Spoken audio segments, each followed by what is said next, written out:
अजित पवार आजपासून पुन्हा कामाला सुरुवात करणार। 2 दिवसांच्या विश्रांतीनंतर पुन्हा सक्रिय। मंत्रालयात सकाळी 10 वाजल्यापासून अजित पवारांच्या बैठका।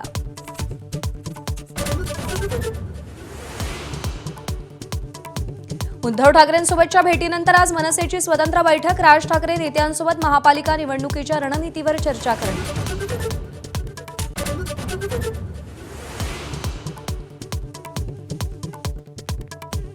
ठाकरे बंधूंची युती झाल्यास महाविकास आघाडीबाबतही उद्धव ठाकरेंना निर्णय घ्यावा लागेल। स्थानिक पातळीवर चर्चा करून पुढची रणनीती ठरणार, तर हायकमांडशी चर्चेनंतर काँग्रेस राज ठाकरेंबाबतचा निर्णय घेणार।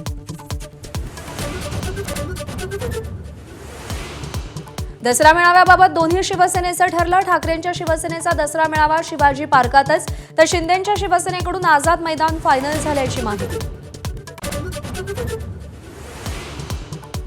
हैदराबाद गॅझेटियरच्या अंमलबजावणीला मान्यता देणाऱ्या जीआरला आव्हान। 2 जनहित याचिका मुंबई हायकोर्टात दाखल। जीआर रद्द करण्याची मागणी।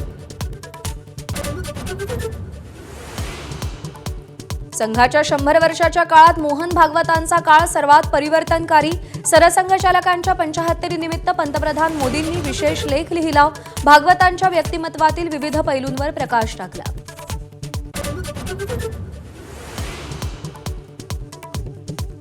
नेपाळमध्ये माजी सरन्यायाधीश सुशीला कार्की हंगामी सरकारचे प्रमुख होण्याची शक्यता। हिंसक आंदोलनातील बळींची संख्या 30 वर। 13,000 कैदी तुरुंगातून निसटले।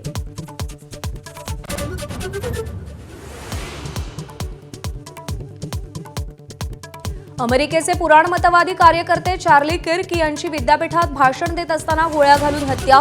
राष्ट्रीय ध्वज हरध्यावर ठेवण्याचे ट्रम्प यांचे आदेश।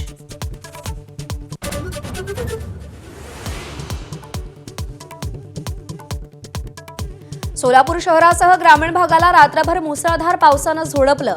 घरात 2 ते 3 फूट पाणी शिरल्यानं नागरिकांची तारांबळ। सोलापूर शहरात 24 तासात 118.3 मिलीमीटर पावसाची नोंद।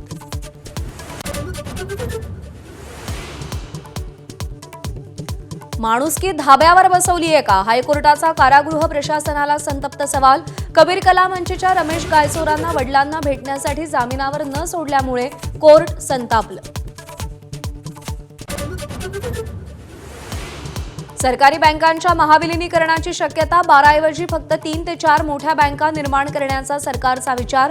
5 वर्षांपूर्वीच 27 बँकांचं विलीनीकरण करून फक्त 12 बँका ठेवल्या। फुकट्या प्रवाशांना दंड आकारून मध्य रेल्वेनं 100 कोटी रुपये कमावले। एप्रिल ते ऑगस्ट या 5 महिन्यात 17 लाख प्रवाशांकडून दंडाची वसुली।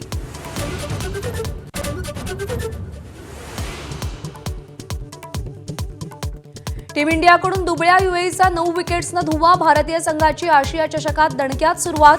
कुलदीप यादव, शिवम दुबेचा मारा प्रभावी।